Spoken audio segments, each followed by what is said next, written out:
गोजोन गोरोबथानि उनावबो सागानगिरिखौ लाफानानै जायफोर एक्स एनडिएफबि दासिम जेलाव थानांगौ जानानै दङ बिथांमोननि उदांथिनि थाखाय खामानि मावनायाव नोजोर होगोन होननानै जों आसा खालामो आरो बे बेलायावहाय जोङो गासैबो रोखोमनि मदद होनो थाखाय जों थियारि जेब्लायबो एपिबिनि जानानै जोङो बिपिएफ हान्जाखौ एबा बिथांमोननि दैदेननाय जा सोरखार बेखौहाय जोङो जेब्लायबो मदद होलांगोन।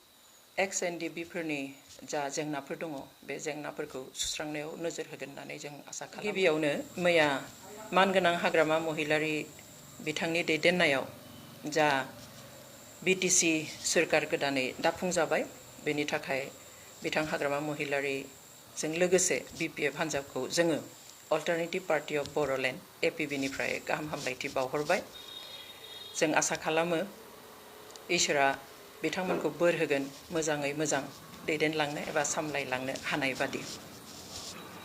जों मिजिं खालामो मानाव गेदेर हाग्रामा महिलारि बिथांनि राफोद दैदेननायाव 6 शेड्युल एबा जा 6थि फारिलाइ बिनि जाफोर गोहो आरो जा आखुथायफोर बेफोर गासैखौबो गायसनफिनजोबनो हागोन आरो लोगोसे गासैखौबो दिदोमै लाखिफिननो हागोन होननानैहाय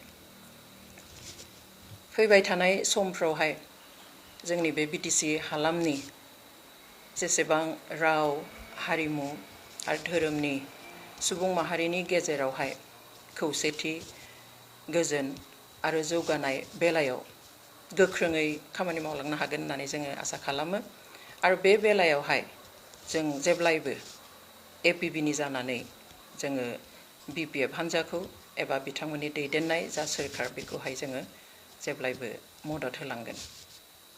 गोरोबथानि जायफोर फारिखौ मावफुंजाथाव बेफोरखौ मावफुंलांगोन होननानै जों मिजिं खालामो।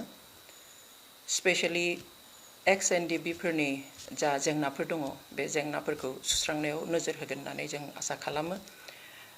बे बेलायावहाय गुबैयै गोजोन गोरोबथानि उनावबो सागानगिरिखौ लाफानानै जायफोर एक्स एनडिएफबि दासिम जेलाव थानांगौ जानानै दङ बिथांमोननि उदांथिनि थाखाय खामानि मावनायाव नोजोर होगोन होननानै जों आसा खालामो आरो बे बेलायावहाय जोङो गासैबो रोखोमनि मदद होनो थाखाय जों थियारि। मानोना बिथांमोननि केसनि बागै स्पेशेलि जों रायजो सोरखार आरो सेन्ट्रेल सोरखारजों माखासे थाखोआव जोङो खामानि मावगासिनो दङ। बेवहाय जायखिजाया मदद नांगौ जायोब्ला जों सोरखारनो मदद होनो थियारि। एपिबिआ जोनोम जानायनि समनिफ्रायनो मोनसे स्टेन्ड लानानै दङ। बे जाबाय थै जिउ होनानै मोननाय जा बिटिसि 6 शेड्युलनि जा पावार अफ अट'नमि एबा गावखौ खुंनो हानाय जे मोन्थाय बे मोन्थायखौ जाहाथे सोरबा नेशनेल पार्टिया दखल खालामनानै बेखौ सिलिंखार खालामनो हाया बेखौ जों जेब्लायबो स्टेन्ड होबोगासिनो दङ आरो बे स्टेन्डआ जोंहा दिनैसिमबो दङ। जों आसा फारिगोन बिपिएफ हान्जाया मानगोनां हाग्रामा महिलारि बिथांनि दैदेननायाव बेखौ जेब्लायबो नोजोर होगोन जाहाथे बे जोंनि आखायावनो थायो। जों आरोबाव आसा फारिगोन जेसेबांखि जौगानाय गोजोननि बागै खामानि मावा मानो मोनसे खोथाखौ जाहाथे जेब्लाबो गोसोआव लाखियो जे जोंनि इयुन जोलैनि रैखाथिनि थाखाय बायदिसिना जाहाथे थांखि बिथांखिफोर लानानै खामानि मावलाङो। गोजोन्थों।